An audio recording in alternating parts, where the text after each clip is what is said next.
Okay, look, at the most basic level, if you're building a clubhouse in the backyard and some of the other neighbor kids come over and they're like, "You're building a clubhouse? Well, gee willikers, mister. I've got a saw and I've got a hammer. We'd love to help you." And you were like, "No, you have no part in the building of this clubhouse. Get out of here, you little rascals. We're going to make this thing ourselves and you will never enjoy the benefits of that." If that was the story, in most circumstances, any fair onlooker would have to be like, "What? Why are you people being like that?"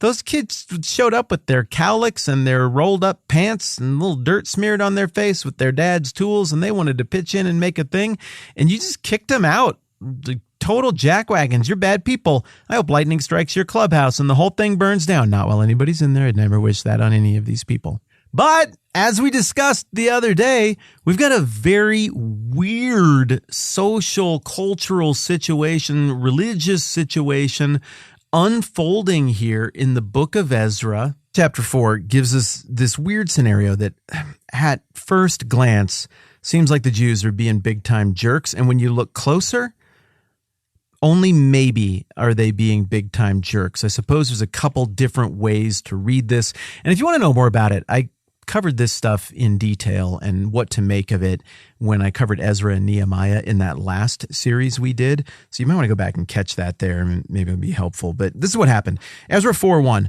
when the enemies of Judah and Benjamin, okay, Judah and Benjamin are the two remaining tribes. Remember 722 BC, the northern kingdom of Israel, which includes 10 of the old school tribes of Israel, they got defeated by the Assyrians, and the Assyrians weren't nearly as nice as the Babylonians. They obliterated those northern 10 tribes.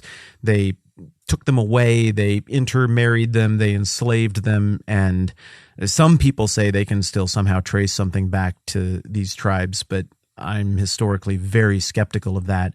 These tribes look like they are lost to history, which means that all that's left after 722 is the southern kingdom, which includes the tribes of Judah and Benjamin. So that's what we're talking about here. That is, these would be the two remaining tribes that got taken into captivity by Nebuchadnezzar in 586, as we've discussed so much. And these would be the two remaining tribes that would represent the Jewish people as they go back to rebuild things under the edict of Cyrus.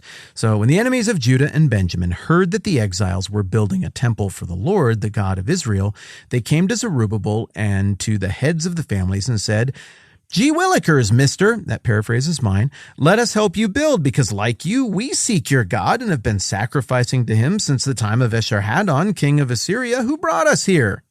And if it weren't for one key word in that description, we would need to jump to the conclusion that these people are just nice and they're neighborhood kids who want to help build the treehouse.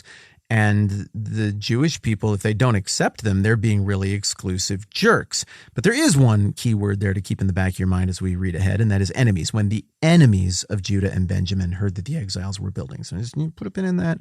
Let's move forward. Ezra 4:3. But Zerubbabel, this is again the direct descendant of David, appears in the lineage of Jesus. He would be king if there were a king. So you got the right guy in charge. This is the one everybody's looking up to. But Zerubbabel, Yeshua, and the rest of the heads of the families of Israel answered, "You have no part with us in building a temple to our God. We alone will build it for the Lord, the God of Israel, as King Cyrus, the king of Persia, commanded us." A few points of emphasis there are mine, but those are all the words as they are actually written down. So what do we do with this? On the one hand, it is possible to look at this the way one might look at the exclusive clubhouse builders in my neighborhood example and be like, just let all the kids play together. Why are you being this way?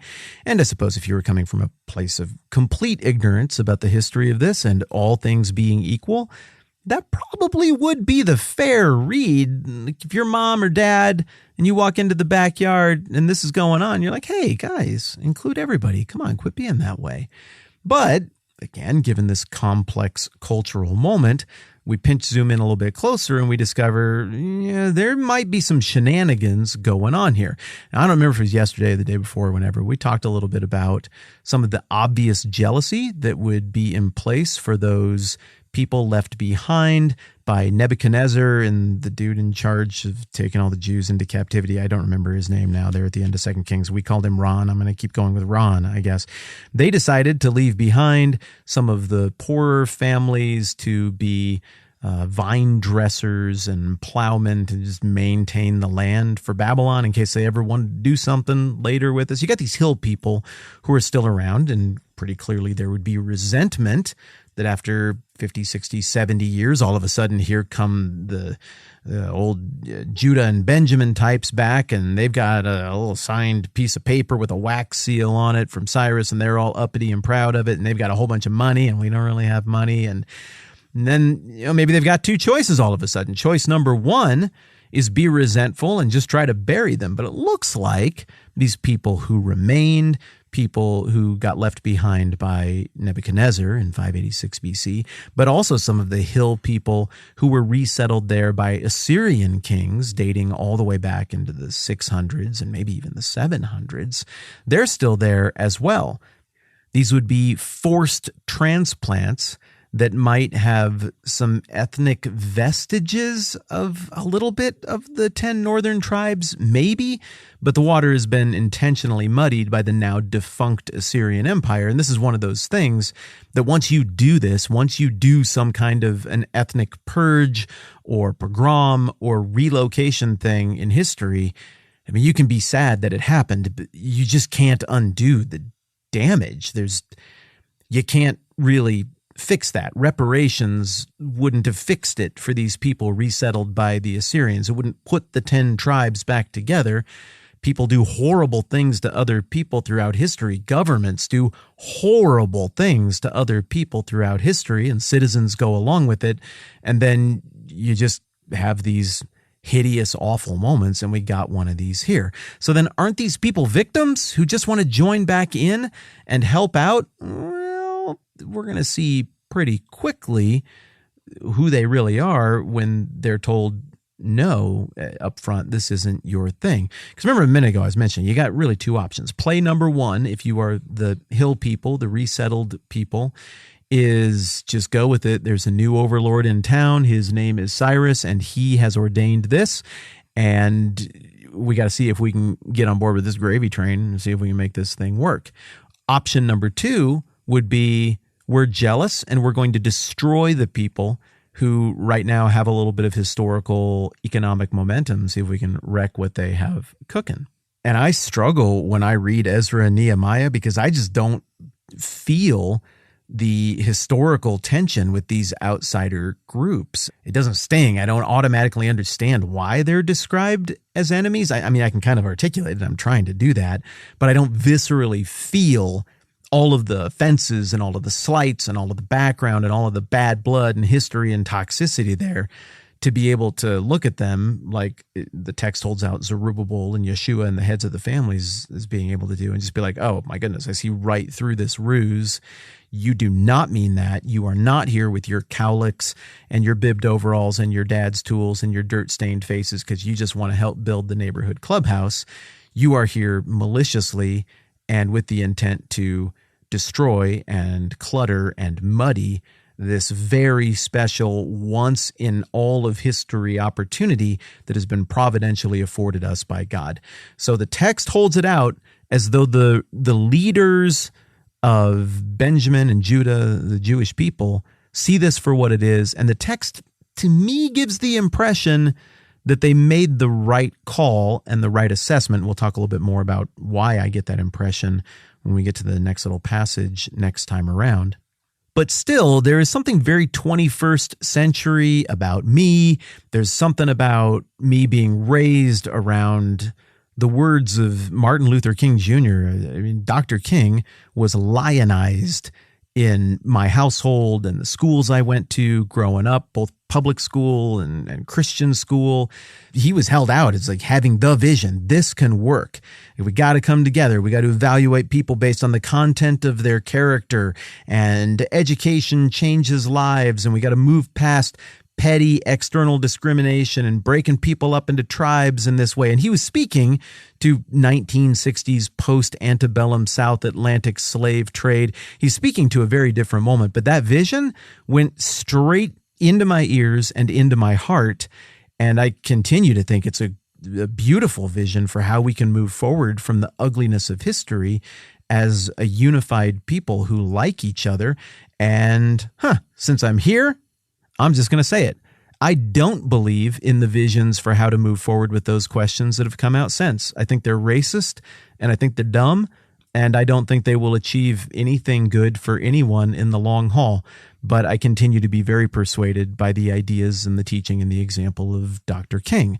So as a person raised on those ideas who still thinks they're good ideas, man, I look at stuff in Ezra and in the Old Testament in general where there's this Jewish exclusivity, and I'm like, but let's try a melting pot, because that's a good vision for how America should be.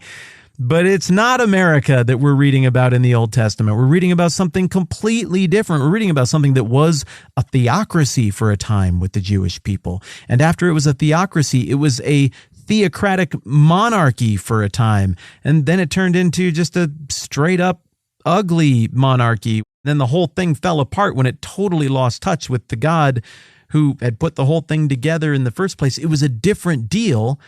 And where we were at in the redemptive plan was God was saying that he wanted to have a holy people group set apart for himself.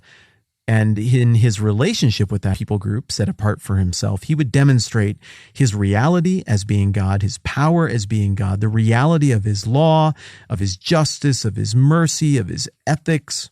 And the people group, who he raised up out of just one random dude and his wife, didn't hold up their end of the bargain. And one of the things they got most wrong thematically through the whole Old Testament is that they went and completely mingled with their neighbors. And maybe that would have been okay, but it looks like God and the prophets knew from the beginning there's no way that would happen. You knew that the Jewish people would abandon the law of God and embrace the law of these idols. He knew the Jewish people would literally take their babies and put them on the hands of a burning hot pagan god metal sculpture and burn their babies to death as a way to exalt pagan gods. He knew that this was going to be a one way or the other thing, and the relationship he wanted with these people was not one that was a little bit of God and a little bit of Molech, a little bit of Dagon, a little bit of child sacrifice to go along with it. And every time his set-apart people group that he raised up for his redemptive purposes went out and mingled with the ideas and the religion and the violence and the ugliness of the neighboring tribes, awful things happen. So what we're getting in Ezra, it looks like it's like a second chance, right? To be a people set apart for God.